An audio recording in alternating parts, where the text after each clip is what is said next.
Well, good morning, and this is one of my morning reading musings, right? What I've read this morning and I found was really interesting, not only in regard to the Alexander technique, but in regard to life and singing and just everyday being and what we do.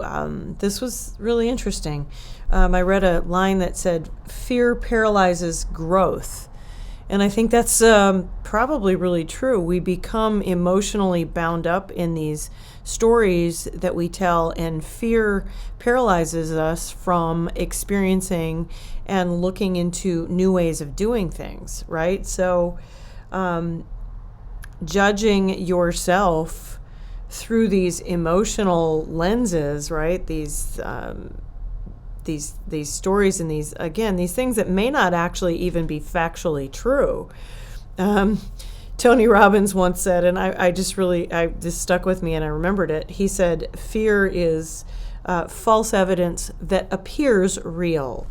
And I think that's really the case for most things that we think are going to harm us. And we go about living our lives based on these stories, and we develop these habitual ways of thinking, and we develop habitual ways of moving.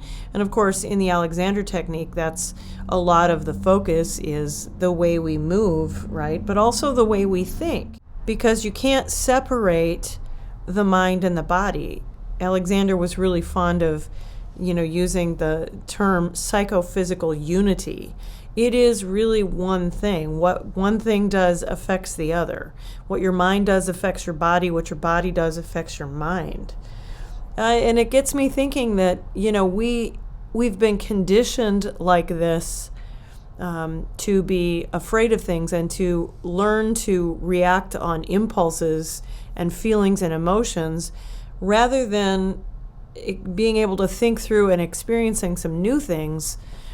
Think about, advertising. Advertising plays on this all the time. We make, impulse buys and impulse purchases all the time. And marketing has been very successful in tapping into that. So not letting us reason through what we actually need. And so we continually build this impulse, this reactivity muscle, instead of thinking about choice and how we can actually take control over our own lives.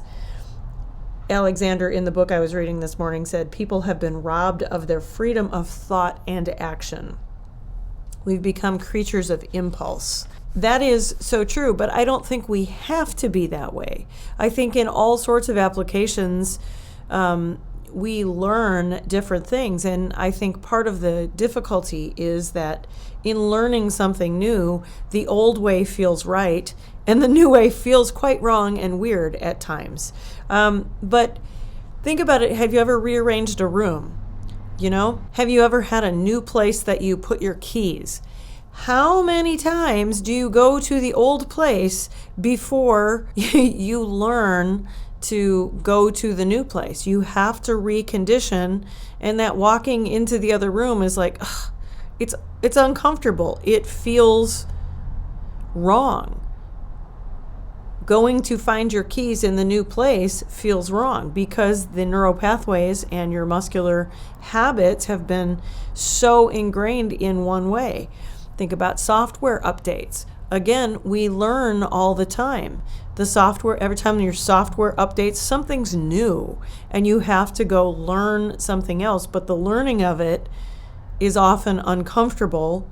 And again, it feels wrong because you're used to the other way. So when we talk about singing or, doing any activity, we really have to think about, are we doing this out of habitual stories or patterns that we've developed? And is this serving us? And if the answer is no, then finding a new way to do something makes sense. But it is difficult, and it takes choice, and it takes thought, and it takes motivation. I mean, if you had a piece of machinery that was no longer working, wouldn't you change it? software, right? If it's no longer working, you have to change it and you have to update it.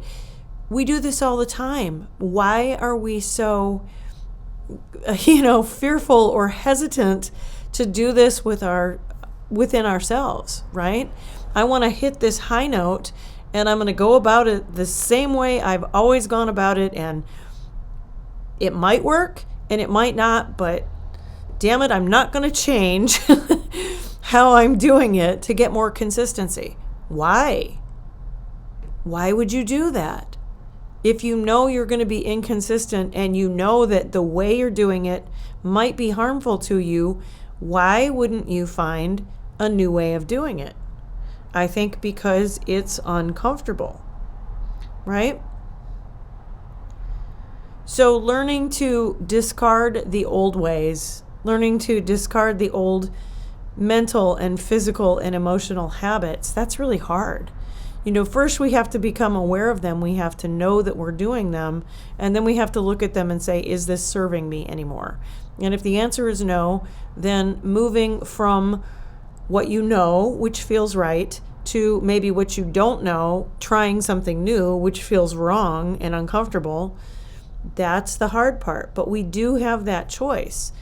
And again, I always go back to, the old adage, right? If you keep doing something over and over and over and expecting a different result, that's not going to happen. Unless you're using some of the new AI software, then that can happen. But with our bodies, it's not going to happen. We're going to fall into the same habitual patterns.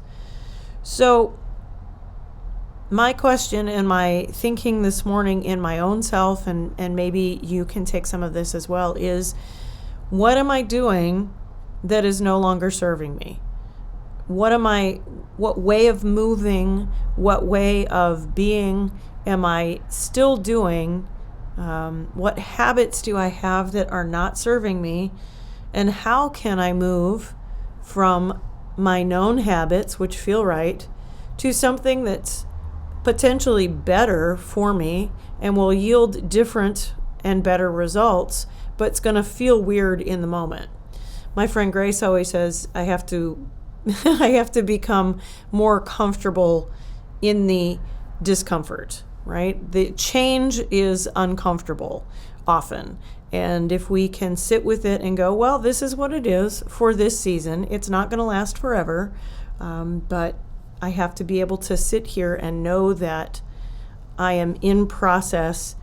And if I keep my focus here on what I'm doing, my habitual pattern, and focusing on just trying to find some new way of being and doing, and not focus on the outcome, then the outcome will manifest in the long run, right? So it's a little bit of patience and a little bit of being comfortable with the uncomfortable. And that's where I will leave it this morning, but I thought that was interesting, and this will be my daily meditation today, my new way of doing and being. I'll see you back here again soon. And remember, if you like these things, please subscribe and like my channel, and I will continue to put out content that's hopefully useful to you and helpful. And remember, ask me questions. If there's something you'd like me to address, I would be more than happy to do a podcast. Maybe I have a guest that I could bring on, the specialist in that area. I know lots of people, so I'd be happy to do that as well. Go out and have a great day, and I will talk to you soon.